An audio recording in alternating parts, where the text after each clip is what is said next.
Hi, and welcome to Green Shoes. Our successful business is built on the philosophy of quality footwear and great service. Come see us at Green Shoes in the Medicine Hat Mall. We look forward to meeting you. Alrighty, well thank you for taking the time to chat with me today. We have Kyle Bakx from Chat News with us. Kyle Bakx, that's a very interesting name. What's the origin of Bakx? Bakx is actually a Dutch name. My dad came from the Netherlands. His family moved here, moved to Canada probably 60 years ago, something along those lines. And my mom, she's actually German, so it's a bit of an interesting mix if you look into the history books, but it is Dutch. Oh, okay. And so where were you born and raised? I was born in a small town in southeastern Manitoba, called Grunthal. It's a tiny little town, probably about 700 people, predominantly Mennonite actually, so it's got some culture to it, and it's about a 40-minute drive to Winnipeg. Okay. So tell me how you landed your current position as a reporter and anchor at Chat News. Well, I've had many different jobs that are related to the industry. Like I remember even when I was in high school, I really wanted to get into broadcasting. So I volunteered during the noon hour to work the PA system in my school. And I remember at first they kept saying that no one could hear me because I was so scared of the microphone that it was like a foot away. And then now all I do is talk into the microphone. So I've gotten over that. But I've had a few jobs. Like I worked for a small community newspaper for a number of years. While going to high school, while I was going to college and university, I worked for a small radio station doing news on the weekends for a couple of years.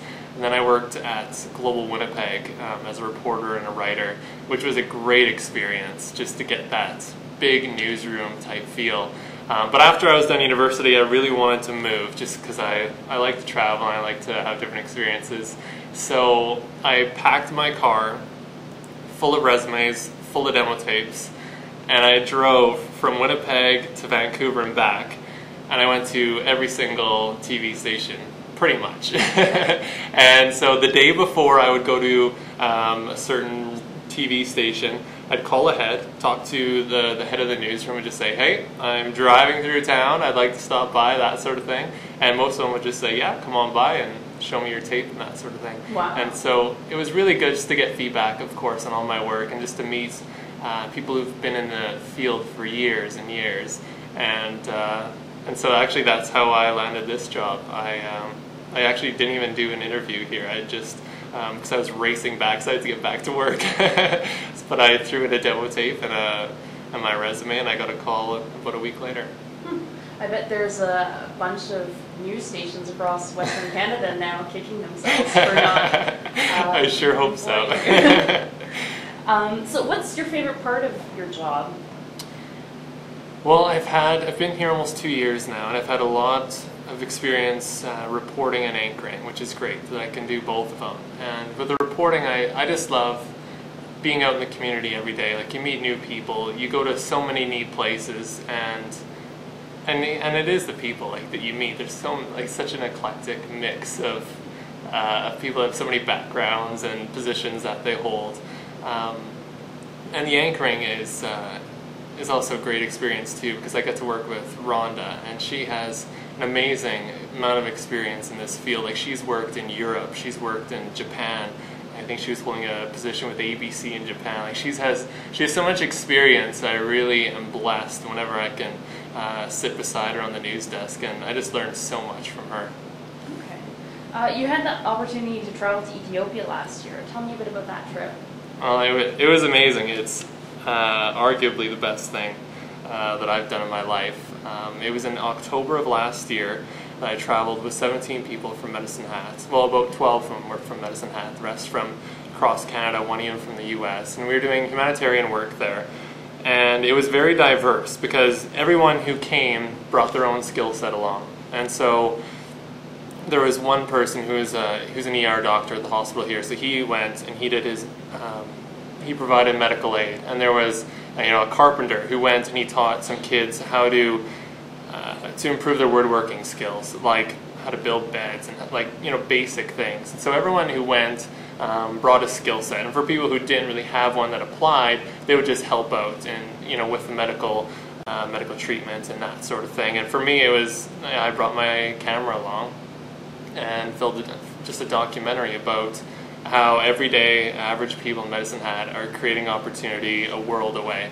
And it's just been a fantastic experience, you know, personally for me. I know I'm a much better person for it, just because it keeps you humble, and even now, almost a year later.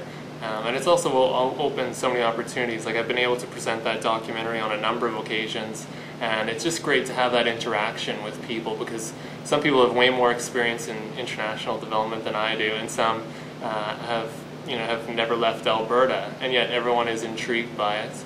And there's been more opportunities that have come out of it. Like, I'll probably be presenting it this fall in Saskatchewan and also in Calgary, and once more here in Medicine Hat. And I've also been, just stayed in touch with the organization, because they're actually holding a fundraiser in September that I'll be showing part of the documentary with. And actually, one of the persons that I traveled with, who's a magician, he'll be doing a bunch of magic at this event, and so yeah, it'll be really good. Well, congratulations for having the opportunity to screen your documentary in so many different locations.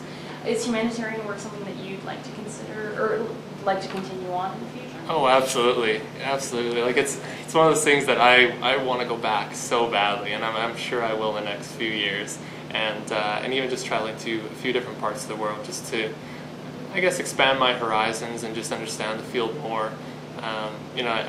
You can read a lot about it and talk to a lot of people about it, but you have to experience it. You really have to. Okay. So I understand when you're not busy busy covering news breaking events and traveling, you run marathons. Tell me a bit about that. Yeah, that's something I got into, well, more seriously, I guess, about 2 years ago, and I thoroughly enjoy it. I don't know what it is, if it's just being outside, or if it's the people that you meet, or the environment of all these people who have fitness in mind, or it's just the fact that you put so many hours in training, and just to have that feeling of success after finishing a race, even if you didn't do that well, or you didn't have a personal best, or whatever the case is, just to complete it is it's just so rewarding. And so I thoroughly enjoy it, and I actually got into doing triathlons last summer, and that is by far the most humbling experience a person can ever have.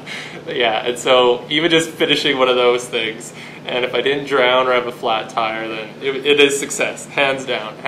Wonderful. So what's your favorite part of the triathlon? Is there one part that you're better at than others? I think I'm better at the running, but I like the biking. I really do. Yeah, just because you can go so much faster. And yeah, that's probably why. Wonderful. Well, thank you so much for taking the time to speak with us today. And good luck with your future endeavors. My pleasure.